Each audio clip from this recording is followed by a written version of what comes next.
All right, Elspeth, and Florida officials are still trying to assess the damage Hurricane Ian has done to the Sunshine State. Yeah, Florida is reporting about 100 people have died due to the storm, sadly, and that number continues to climb. Of course, hundreds of thousands of Floridians are still impacted by last week's storm. Our Washington, D.C. correspondent Rachel Knapp joins us live from the U.S. Capitol. And Rachel, what is being done for these recovery efforts right now?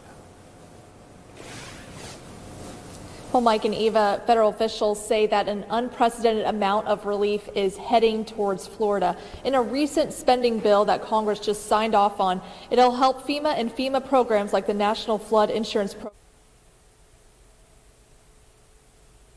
People can get money to help rebuild their homes and businesses. Right now, FEMA says state and federal search and rescue operations are prioritizing hospitals, healthcare facilities, and barrier island communities. They say more than 100 FEMA disaster survivor assistance team staff are working in the hardest hit communities to help survivors apply for assistance and look for other immediate emerging threats. FEMA recently announced more than 2,700 people have been rescued, as well as 150 pets.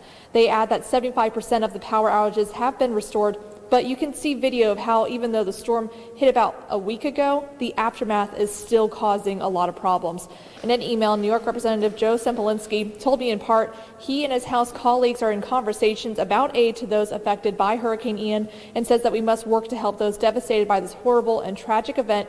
He also adds the entire country stands with them in their time of need. Now, it's unclear right now if more financial assistance is going to go to Florida later on, but officials say they're going to work with what is available to them right now. Back to you.